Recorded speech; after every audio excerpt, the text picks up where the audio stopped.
Le dernier résultat de ce samedi, 4e journée du top 14, Toulon, Bordeaux-Bègles. C'était enfin le retour des Toulonnais au stade Félix Mayol après un début de saison parfait, on peut le dire, au moins sur le plan comptable. 3 matchs, 3 victoires à l'extérieur. François Trio, Marc Lièvremont, racontez-nous un petit peu l'ambiance. Ça devait chauffer avant le coup d'envoi à Mayol. Et oui, ça faisait 4 mois que le public toulonnais attendait ces héros, les vice-champions de France, et ils ont donc fait fêté Frédéric Michalak avec, je dirais, avec la tradition toulonnaise, c'est-à-dire la haie d'honneur. Et finalement, bien sûr, Frédéric Michalak et les 9 autres recrues ont découvert Mayol en transe avec forcément le pilou-pilou.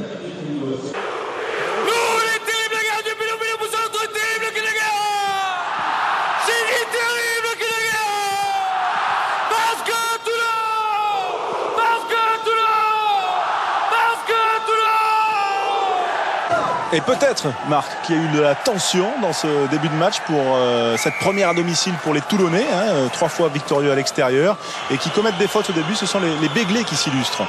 Oui, les Béglés qui tentent de leur chance. Et c'est vrai qu'ils font le jeu en ce début de partie, qui ouvrent même le score grâce à cette belle pénalité de Emmanuel Sobus, jeune joueur.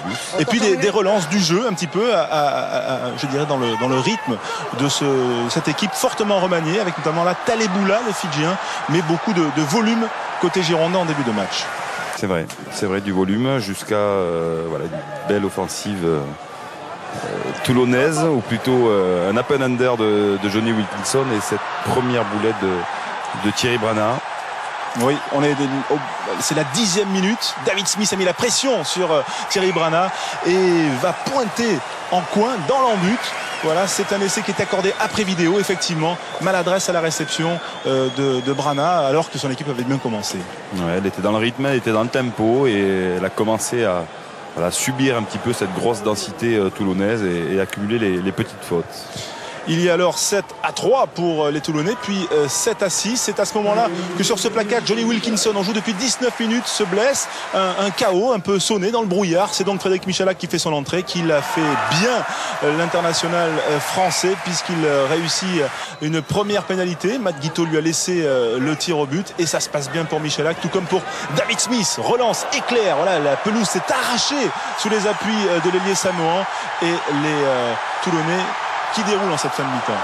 Oui, c'est vrai, qui font feu de tout bois. On a vu une action avortée avec un en avant de Sébastien Bruno. Mais en tout cas, les Toulonnais qui mettent leurs grosses pattes sur le match. On a vu Johnny Wilkinson qui est revenu, qui a récupéré, qui a retrouvé ses esprits. En revanche, petit souci pour la mêlée toulonnaise, qui est sanctionnée par monsieur Berdos. Et donc, Emmanuel Sobus, le jeune demi-mêlée bordelais, pour sa première titularisation au top 14, qui réussit une nouvelle pénalité. 13-9, les Bordelais sont alors dans le bonus. Sobus, on le retrouve, Marc, sur ce jeu au pied, et là, forcément, les jambes toulonnaises se mettent en action. Oui, un jeu au pied un petit peu trop profond, et la défense girondine qui ne s'est pas replacée. Quelques bonnes passes, et puis ce coup de pied de recentrage, si on peut dire ça, de Matt Guiteau pour les cannes d'Hermitage, qui conclut dans l'embut. Bordeaux venait à l'instant de marquer 3 points, et ils sont punis juste derrière cette initiative. Et donc 18-9, puis 20-9 laissé transformer, et Toulon qui écarte avec Michalak, qui a apporté aussi beaucoup de dynamisme dans le jeu toulonnais. Matt Guiteau qui est servi par Mazo, et qui retrouve intérieur Maxime Mermoz pour le 3e essai, synonyme de bonus et de première place dans le top 14. 25-12 à l'heure de jeu.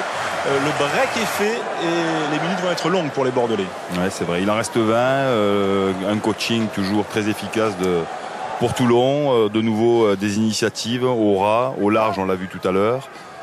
Et Michalak qui est repassé on va dire en poste de demi-mêlée, puisque Guiteau est passé en 10, l'entrée de Bastaro, un jeu au pied qui est mal négocié par Thierry Brana, le malheureux.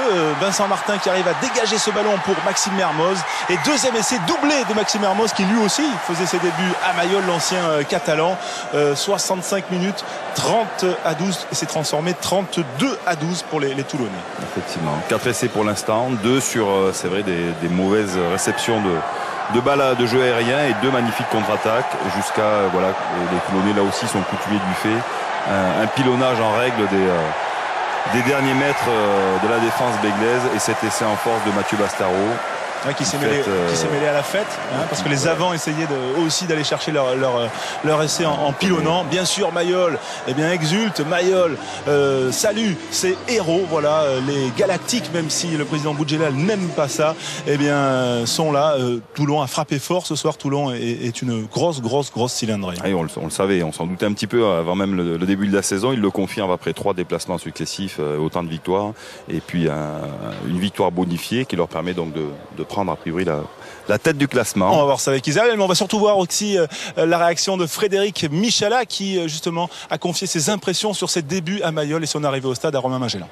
C'est énorme, unique. Je crois que dans ma carrière, j'ai jamais vécu autant d'émotions en si peu de temps. C'est juste énorme ce qu'ils nous donnent, et c'est vrai que si on se sent pas trop motivé pour aller jouer, là tu es obligé d'être motivé quand tu passes au milieu de tous ces gens qui te tapent dans le dos et qui t'encouragent. Donc c'est une expérience unique et qui restera dans ma mémoire, ça c'est sûr.